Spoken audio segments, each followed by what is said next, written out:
Hello, good people. Welcome to our show. Bad people, welcome to our show. Medium people, anyone, welcome. Because today we are going to discuss more about digital marketing tips for small businesses. I know that I have a lot of people who listen such tips, who need them, and I'm so excited to discuss this topic with Debbie Miller. How are you? Hi, I'm doing well, thanks. How about yourself? Yeah, I'm doing great. Looking forward to learn more about that. I'm owner of a small business, so I need these tips as well. So, guys, it's not only for you; it's for me as well. And Debbie, before we start, just tell more about yourself, experience, background, and anything that can help our listeners to learn more about you. Sure, yeah. I have been doing digital marketing for about 15 years now. I got my start right out of college through an internship at a local destination marketing organization. So I was working for a brand at the time for several years, and then I transitioned to a digital marketing agency for about 6 years. And I had started my own business, Social Hospitality, as a blog on the side while I was at my last company.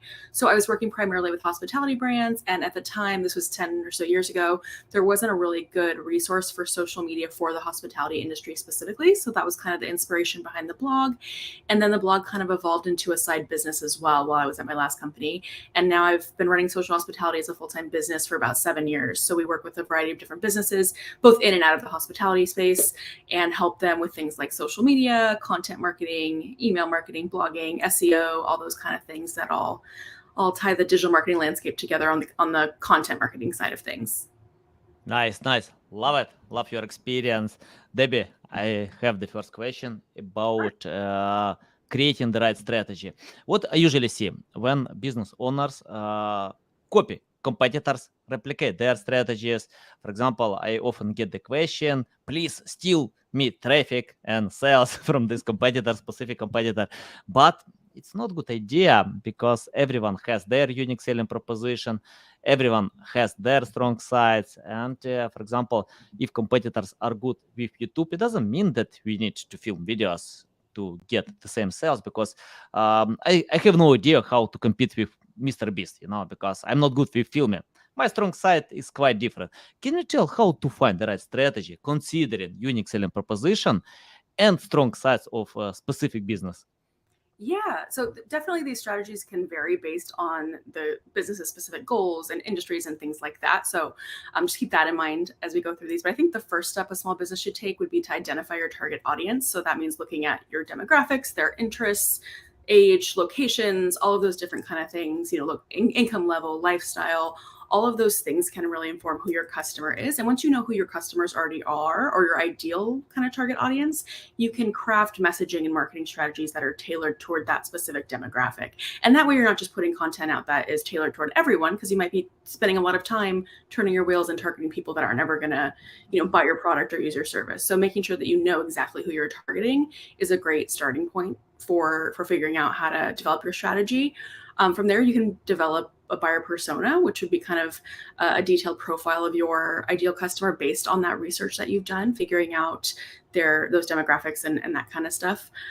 You can also do market research, which would involve looking into your competitors, but you also want to look at the industry trends, market trends, a variety of different strategies. You want to identify customer pain points, and you want to explore, to your point about competitors, explore those opportunities for differentiation from your competitors, because you can certainly get some inspiration from them, but you don't want to literally copy what they're doing. And again, to your point, you don't know if they're good or bad, those strategies. So, but definitely you can look at what they're doing just for knowledge and inspiration of what's going on in the industry. That part of it is important. Yeah, Um, yeah, yeah, I Definitely. agree. It's Yeah. And then better. I think, oh, sorry, go Yeah, ahead. yeah, it's better to learn competitors to understand what they usually do, but it's better to consider your strong sides. And for example, Amazon, Jeff Yep. Bezos mentioned many times that many businesses are obsessed because of competition, but Amazon is obsessed because of customers, to help them, to support them. And my second question, you mentioned a few times about social media.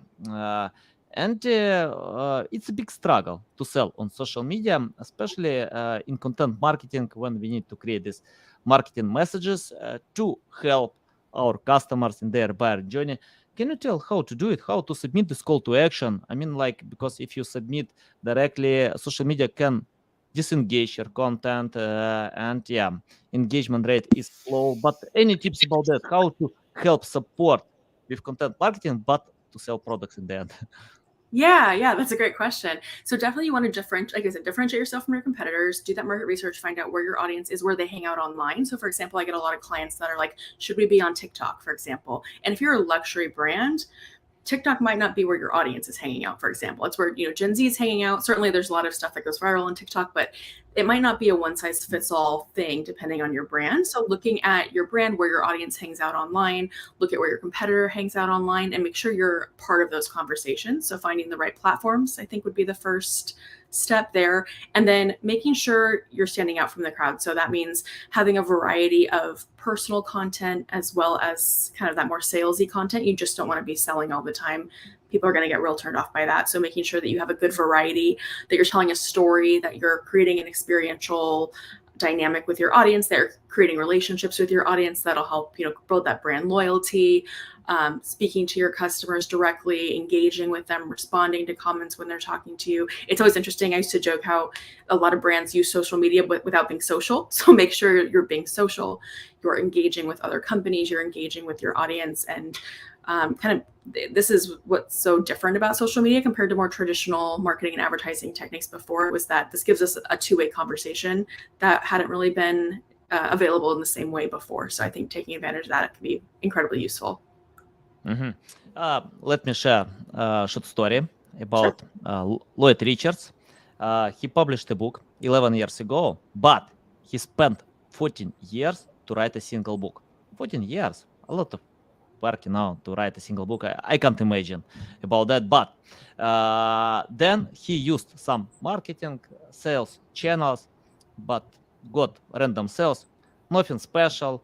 Then his daughter posted content on TikTok about this book, about the offer, and this video became viral. Plus 50 million people, including me, watching this video. Of course, I watched this video because I want to know how to get 50 million views. And what I found to this video, it's not nice looking design, but it's authentic story, short story, by the way. It's less than a minute, about the author who spent 14 years to write a single book, and it provokes curiosity. It's so creative to create video that stand out from the rest, and this single video beats a lot of marketing and sales channels. I want to ask you about creativity, because today I think it's not good time trying to understand how algorithms work, but if you can win attention, because social media works simple. If first people who got your content engaged with your content, then social media can share more, because the main goal of any social media to retain audience as much as possible. So more people spend on social media, more social media can earn money. So can you tell how to be creative? To win attention today, because we have a lot of marketing messages, we have huge competition at any niche, and engagement rate like 3-5%, not good even if you have followers. Any tips about that?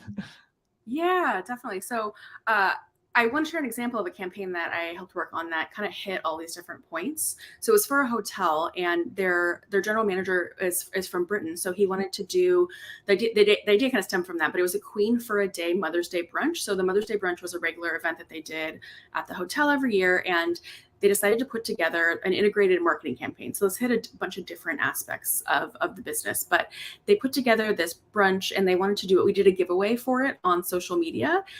So it included the brunch, it included a spa treatment for mom, and then the runners-up of the contest received a coupon for the restaurant itself that is on site at the hotel.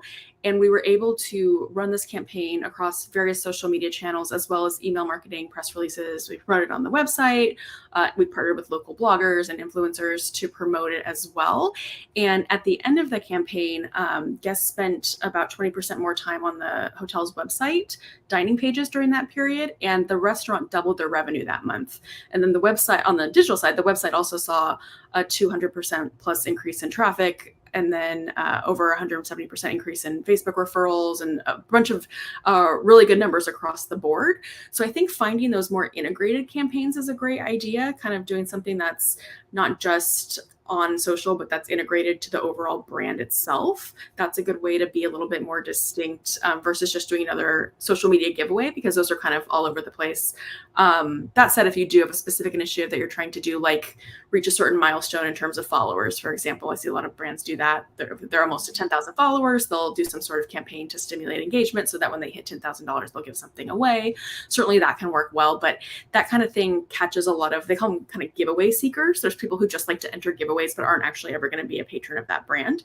So again, tying back to that first question of making sure you know your target audience, making sure all of that ties in, that you're promoting, that you're running these engagement campaigns to get more engagement and up your numbers, but also making sure that it's not just frivolous and you're not just upping the numbers for or by people who aren't going to actually ever convert. So it's kind of finding that middle ground there. Nice, nice. You mentioned this word, press releases. I love this word because we use press release for our link building strategy, for creating brand awareness, many things. And I spoke with a few publishers, and they told me that after launching ChatGPT, they got a lot more press releases than usual, like a few times, and most of them generic, not good, and they even stopped to accept press releases because they need to find a way how to handle, because when you have a lot of generic press releases, it takes time to find valuable information. And yeah, if you go to ChatGPT, you can ask, please write press release, you can get it for a few seconds. But we use this strategy today, still use, and we use ChatGPT, but we usually write press releases, then edit on ChatGPT. We ask, please edit, and we got mention on CNN, many other great websites, because of writing themselves. ChatGPT can't decide all problems. It's not golden button, but if you fit with the right data, yeah, you can get results. Can you tell your method how to write press release that journalists want to publish, that can relate to their audience and will provide results in the end? Yeah, so I don't personally do press releases as much, but I partner with PR folks and Okay. that do.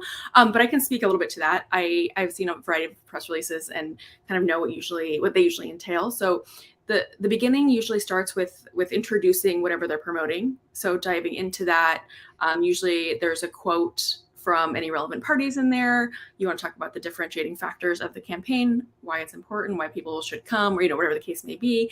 And then at the end, there's usually a boilerplate about the business or the businesses involved. So it's kind of the high level approach, but definitely press releases can integrate into the overall marketing strategy with those other digital components that you're working on, and obviously disseminating the information as widely as possible will help take any campaign to higher levels. Yeah, nice.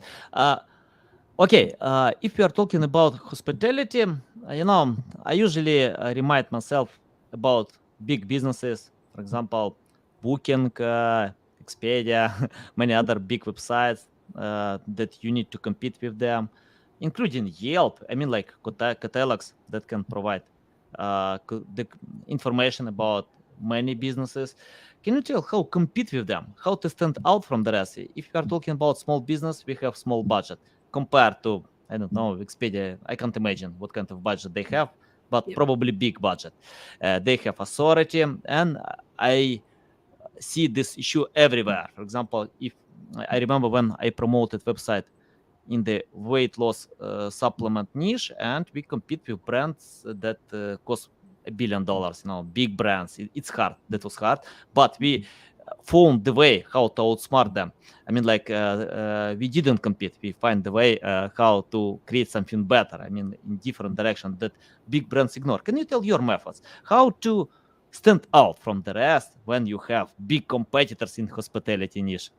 Yeah, it's definitely hard to do. So a couple of different things you can do. One is to optimize your website for SEO, so search engine optimization, making sure that your website is coming up ranking highly in searches, so that when people search for certain terms, for example, if you're a hotel in Los Angeles, when someone searches for for hotel in LA or similar terms, you want your website to come up as high as possible. So that means replenishing it with regular content that contains the relevant keywords. That can be blog posts, that can be each individual page of the website of the different components.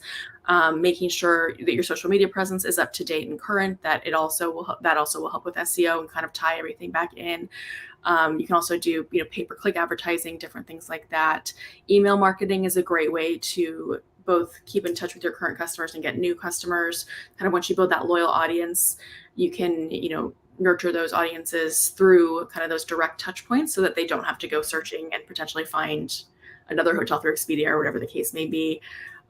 Different things like that can really help create that more personalized relationship. For hotels specifically, create offers that incentivize people to book directly on the website versus using an Expedia. So for example, a lot of hotels will do book direct and save offers that they can promote to encourage people to book through the website itself versus through an OTA or a third party. And for those kinds of offers, there are different things you can do that don't require spending more money. So for example, if your property already offers free parking, free breakfast, whatever, incorporate all of those things into the offer, because it sounds like it's including a lot. It sounds like, oh, if you book direct, you get free parking, free breakfast, 10% off your room.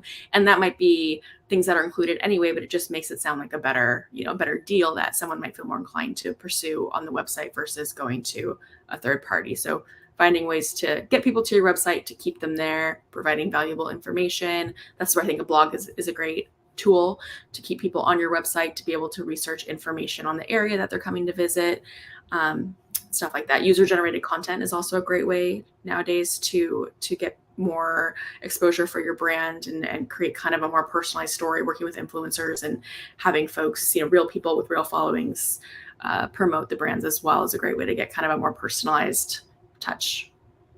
Nice. Yeah, valuable. Can you tell how to encourage a loyal audience to create this user-generated content? Because they need to get some benefits of creating this content or anything else. So, any tips about that? Yeah, so a lot of micro influencers, which are kind of smaller ones, not the big ones. Any big celebrity is obviously going to want to get paid a large amount of money, but smaller micro influencers, and in the travel space, there are a lot of these. They just want some sort of trade that is fair. So I've worked with several clients on helping facilitate influencer relationships, and it can usually be depending on the size of the influencer, how many followers they have, how many visits they get to their website, and different factors like that will create a package almost where they offer us a certain amount of coverage and we offer them a certain amount of freebies, basically. So they can come stay at the hotel for X amount of nights, and then from them we'll get a handful of in-feed posts on their Instagram. We'll get a handful of stories from them. We'll get photos to add to our photo library that they've taken, but we'll tag them in every photo. We'll get a blog post on their blog and things like that. So we'll kind of work out a trade that is outlined what we're getting from them, what they're getting from us. And for hotels that have empty rooms over those dates anyway, it's not a huge amount of money to put out. And then similarly for those influencers, they're getting a free stay to post on social media, which they probably would have been doing anyway. So for some smaller hotels, that's been a great partnership opportunity. Mm-hmm. Yeah, nice. You mentioned about SEO, you mentioned about social media, and yeah, we have different social media platforms, TikTok, LinkedIn, Facebook, Instagram. By the way, I removed my TikTok because this social media learned my mind. I don't know how, but TikTok knows what kind of content I like, and I usually can't stop watching this content. So I take my iPhone to the restroom, spend time there. Then when I get back, I can't stop it. I can watch like 2-3 hours of this content, because it's amazing. I love this user-generated content. It's great, and I decided to remove this social media for a while. You'll see.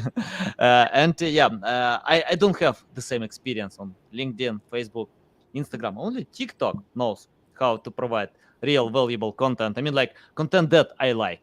And I want to know about repurposing content. For example, I see when marketers tell you need to repurpose content because it's much simpler to create to repurpose content and create new content for all social media. But what I usually see when companies do it for the sake of adding this content everywhere. For example, I try to grow my social media channel on LinkedIn, Twitter, Instagram, Facebook, everywhere, YouTube. Then I stop and paid all my attention to LinkedIn. Even I stopped repurposing content because I got it. If I don't engage with the audience, it's hard to get results for any social media. That's why I paid all my strengths to LinkedIn to grow my audience. Can you tell how to repurpose content smartly? I mean, like how to get results? Because if you don't engage with others, it doesn't work. If you just submit the same content, probably it's better to slightly change, to consider some specific of social media. Any tips about that? Yeah, so there's a couple different angles here that I think we can touch upon. One is the repurposing of content across social media channels specifically. So you kind of touched upon that, where you want to make sure to vary the content a little bit based on which channel you're posting on. So for example, with a hotel client, I'll use this as an example.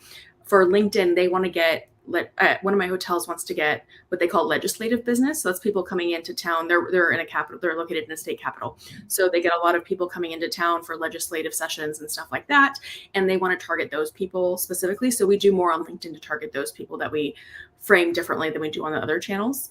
And obviously those folks are probably more so on LinkedIn than they are on Facebook, right? So they're making business decisions on LinkedIn more so than Facebook. So we're targeting them differently there, but we still can mention on Facebook that we have offers for those people. For example, if you're coming in for the legislative session, you can stay with us for this discount or whatever the case may be.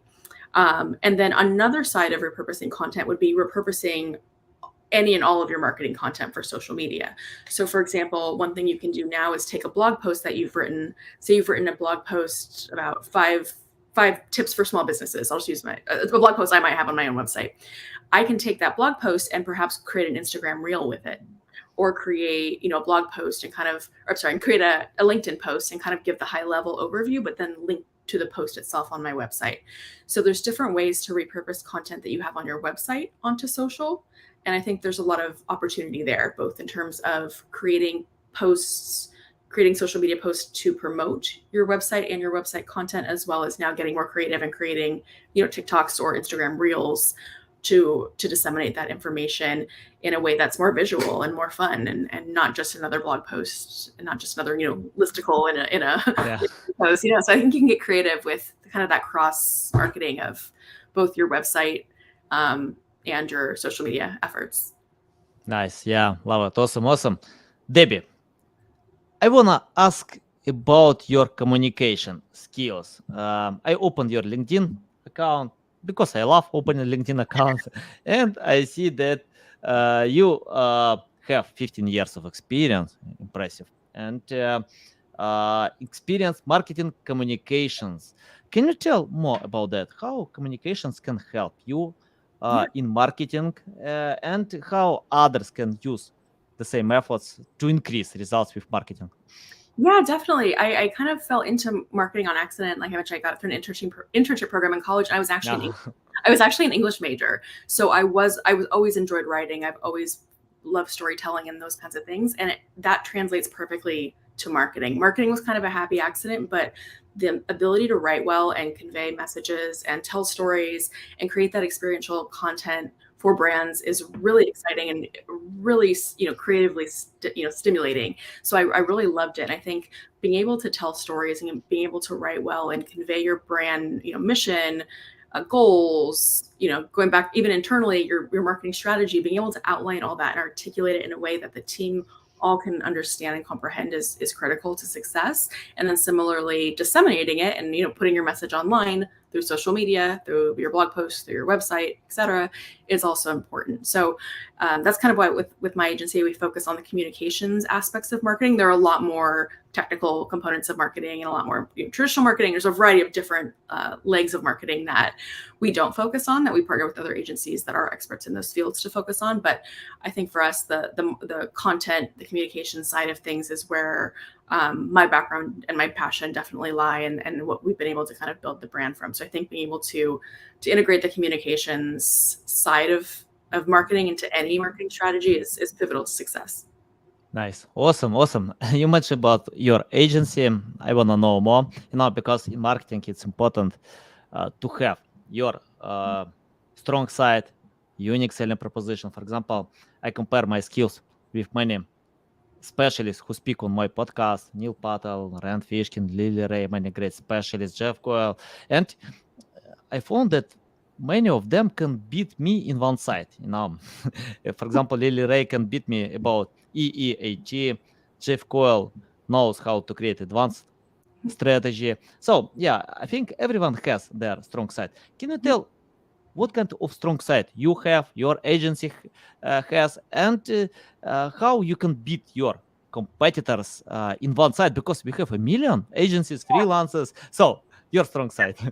Yeah, definitely. So one thing is that we're a small agency. We're not a big agency. So we're able to provide more personalized support. That's feedback that I get a lot from clients that come to me from larger agencies. With larger agencies, usually the client will get assigned an account manager, for example. They have to send any updates or change requests or anything like that to the account manager. The account manager then has to pass it off to the appropriate team member.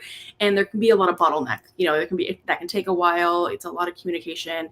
It can take a long time for things to get done, and there's a lot of turnover. So a lot of times the account managers will change, or there's a lot of kind of not dysfunction, but there's a lot of rockiness in the dynamic that with an agency like ours, I have my hands in every client relationship. I'm the one doing a lot of the work. I have a team as well that has different clients they're assigned to and helps with. But in general, they can send me an update and I can usually do it in 24 hours, for example, or 48 hours, depending on what it is. They're going to get an immediate response from me.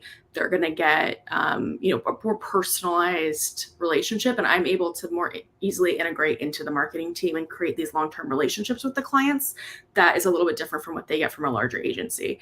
And that's feedback that I've gotten quite a bit as well. Another thing I think that differentiates us is that the communications angle that I talked about before is one factor. Another is that we're able to customize each, I'll call it package or scope of work to each client, depending on what they need. So for example, we have some clients that just want social media services. We have some clients that want just email marketing services. We have some clients that just want social media advertising. And then we have some clients that want a combination of those and other stuff. There's some clients we manage their websites, do their emails, their blog posts, and their social. So it's a variety of different things depending on what each client needs. And we're able, again, since we're smaller and more agile in that way, we're able to customize what the client needs and able to perform updates in a more efficient manner than larger agencies have been able to. So I think those would be the primary differentiators. Nice. Yeah, guys, I'll submit the link to the agency social hospitality in the description. So you see a strong side, why you need to cooperate. And I want to ask about content creation. It doesn't matter what you do, we need to create content. Email, social media, blog content, we need to create content. But today, it's not like many years ago. Even, it's interesting that today, I think it's a lot harder than 10 years ago, because I remember I had a team of writers who wrote about anything. I gave them topics, finance, cars, anything. And they wrote content. Google ranked well. Social media provided engagement. But things change a lot since this time. I fired this team. Google helped me to fire this team, because today it's more important to be creative, to know the topic. If you don't know the topic, it's hard. Can you tell? Of course, we have today AI. You can ask anything, but you can get generic answer, nothing special. I'm not sure it can help. AI is a great tool, but if you use it in the right way, can you tell how to create content today? I mean, like, for example, if you wanna stand out from the rest, you need to create something new, to be creative, to provide simple message, storytelling, but considering that we have AI. So how you use AI, but create something new? Yeah, that's a really a loaded question. Okay, so I think a couple things that I was thinking as you were asking the question. One is that I think looking forward, especially and currently and looking forward, personalization is becoming more prevalent in marketing. creating personalized experiences for your customers, for your guests, for people online.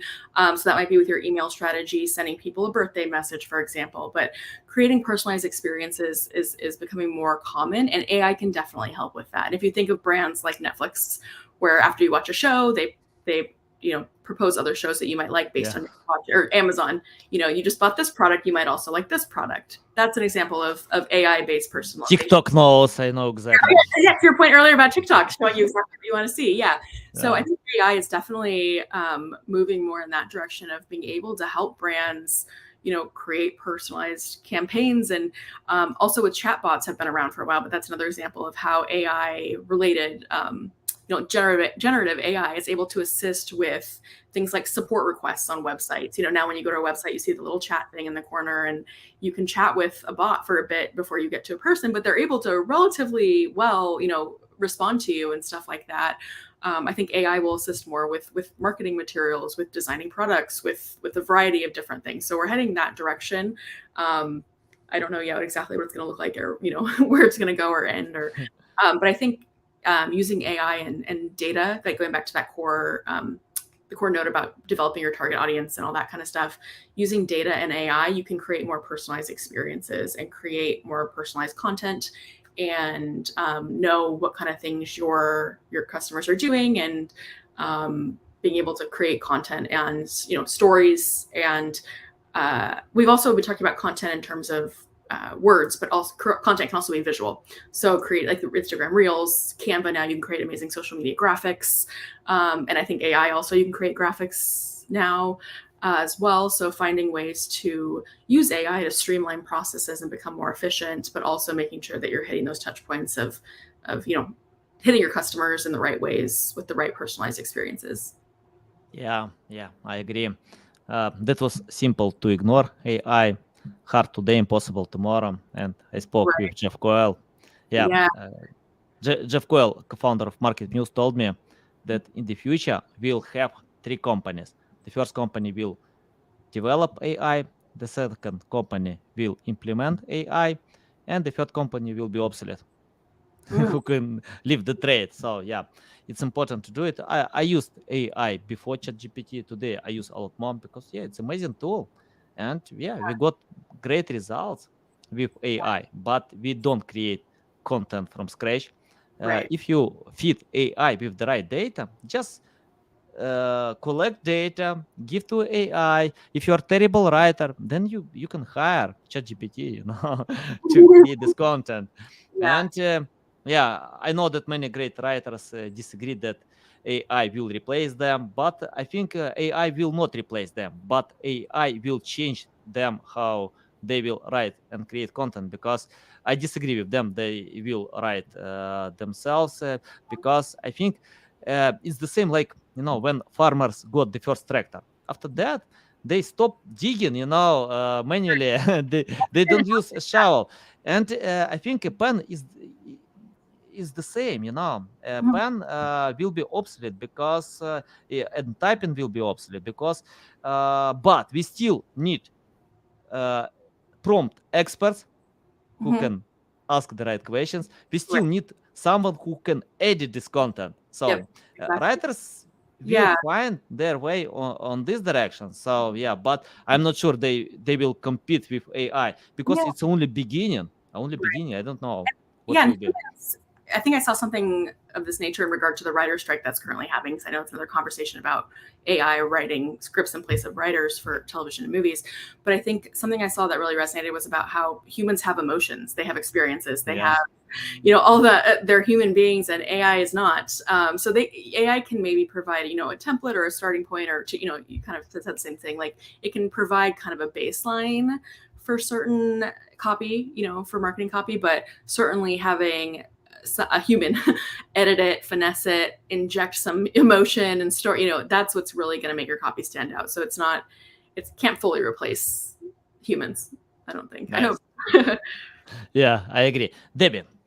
Yes. I want to ask about something that it's better to avoid. For example, in my life, I made a lot of mistakes, some of them terrible mistakes, but I learned from them.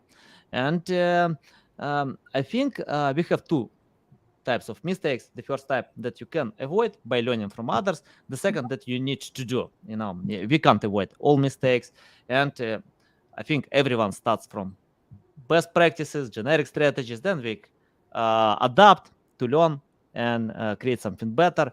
Can you list mistakes that you see that companies, small businesses still do, and your tips how to find another way?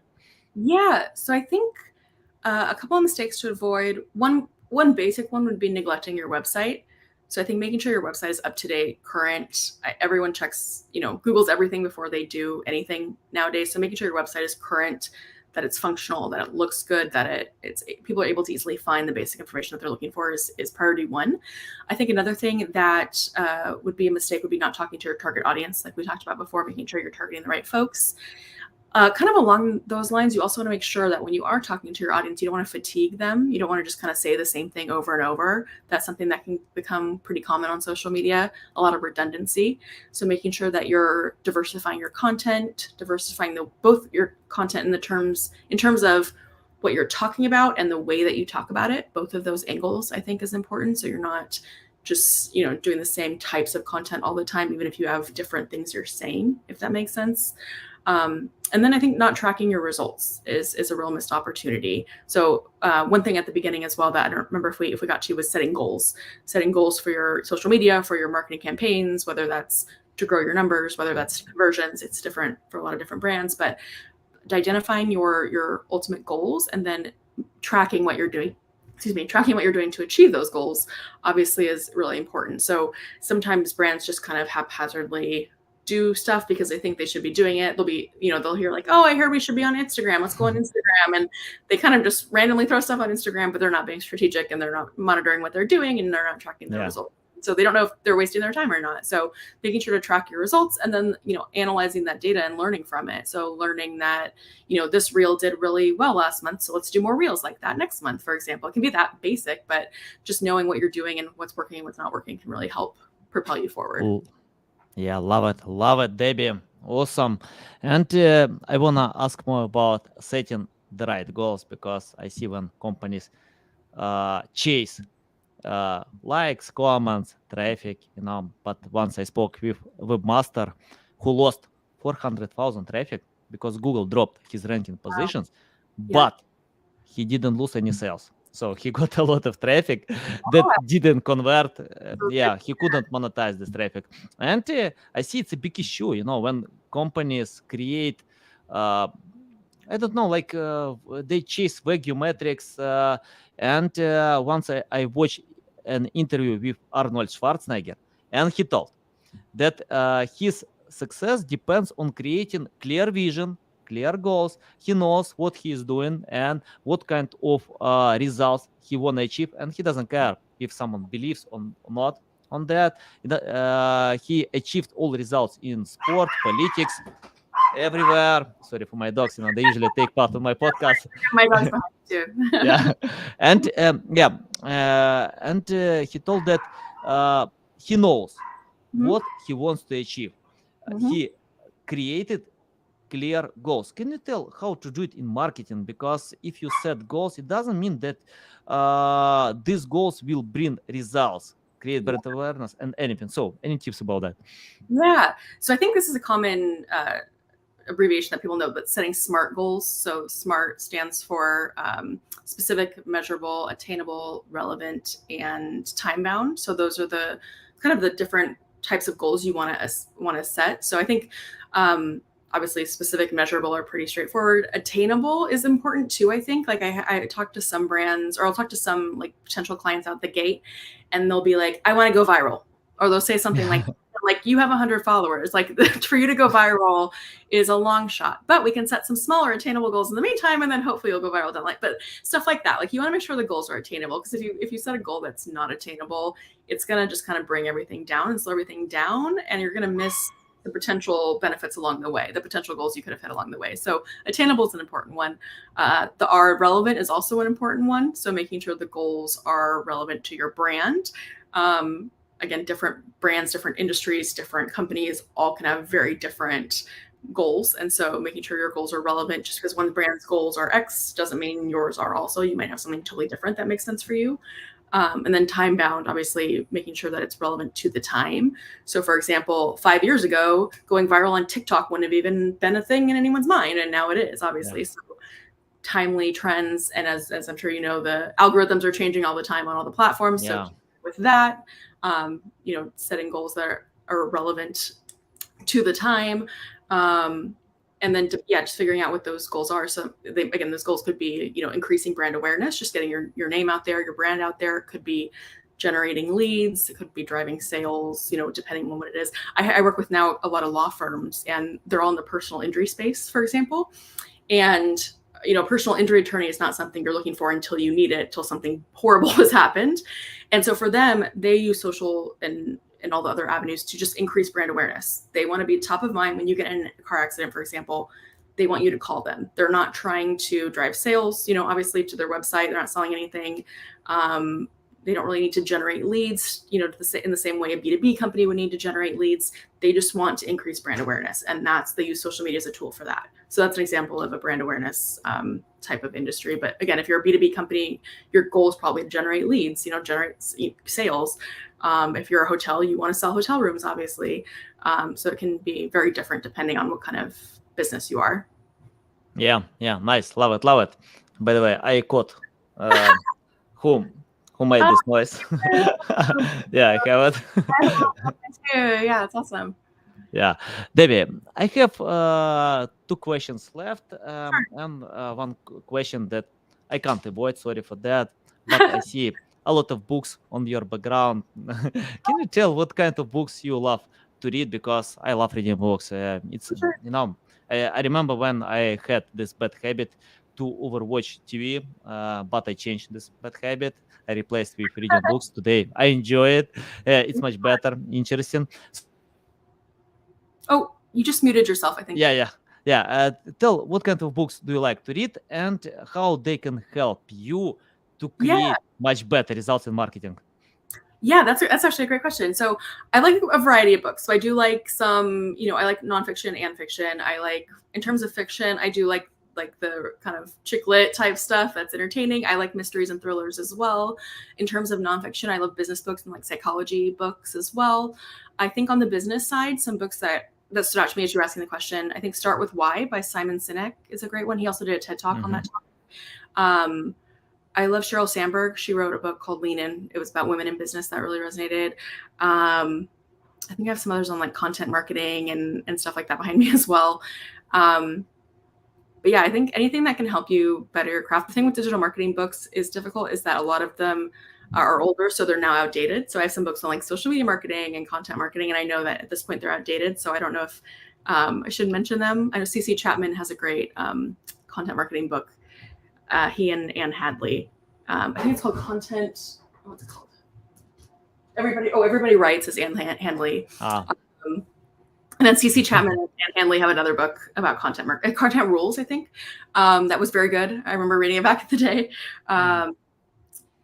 And then, I loved your question about how reading informs your marketing copywriting. Because I think being able to get absorbed in a story is really immersive and powerful, and even doing that with a silly fiction book, even though it might not be tied into marketing or business, can really help you understand the process of telling a good story and how to captivate your audience and how to captivate your readers. And that ability translates well to the marketing world also. So I think reading a lot can definitely help refine your storytelling abilities for sure. Nice. Awesome. And maybe my final question about the future.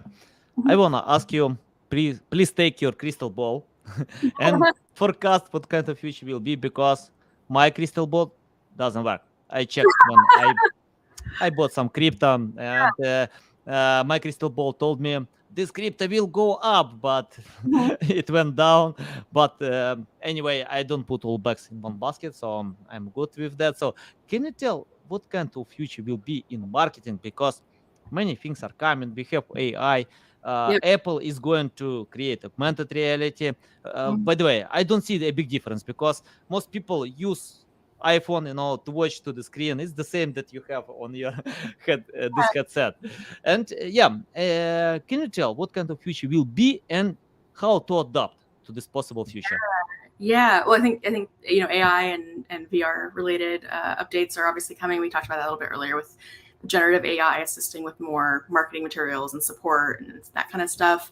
I think kind of tying into that automation as well, figuring out how to automate tasks and automate processes. I think there'll be more of that. AI and data driving personalization, like we talked about with Netflix and Amazon. I think we'll see more brands try to adopt that kind of model. In kind of more broader sense, I think social media spending will increase. So obviously now a lot of businesses spend money on social media advertising. We didn't really touch upon that too much, but those budgets I think will increase and become more relevant. And then also maybe a shift from customer acquisition to customer retention. So people spend a lot of time trying to acquire new customers, but it's cheaper to retain the ones that you have. So figuring out how to nurture those customers that you already have, creating those personalized marketing campaigns and different things that we can do with AI, I think that'll be more of a focus moving forward as well. Nice, nice. Guys, I can tell my prediction, even my crystal ball doesn't work, but what I usually see, marketers on TV and radio didn't lose their jobs. They adapted to digital. And if you have experience in SEO, social media, then you have experience to create high quality content, to stand out from the rest, to be creative, to share stories, and everything what you need to do to adapt to new environment. We'll see. I think we still have a lot of time in SEO, social media, but whatever happens, it's better for users. And if you have experience to create content that can help them, you will win. Debbie, it's a big pleasure to get on my show to learn from you. I love all your valuable insights. So valuable. Yeah. Now you lead me to an emergency room. I need to spend time to think how to adopt all your tips. Tell the best way how to keep learning from you, how to reach out to you, how to follow you. Sure, yeah. So our website is socialhospitality.com, and that's pretty much on all the socials, Social Hospitality. I'm also on social media as Debbie Miller, so feel free to reach out to me on LinkedIn. There's a lot of Debbie Millers on LinkedIn, so make sure to find the Social Hospitality one. But thank you so much. It was great chatting with you. Yeah, nice. Guys, if you want to find the right Debbie Miller, you need to open the link in the description to this podcast. You can find website, listen us on Apple, Google, Spotify. Thanks again for your time. Love it. So valuable. Welcome back anytime to share more value. I love it. It's valuable for me, for my audience. And and I want to tell that you provide a good job. I follow you, and I'm pretty sure that my audience will follow as well. Okay, guys, love you. See you. Thank you.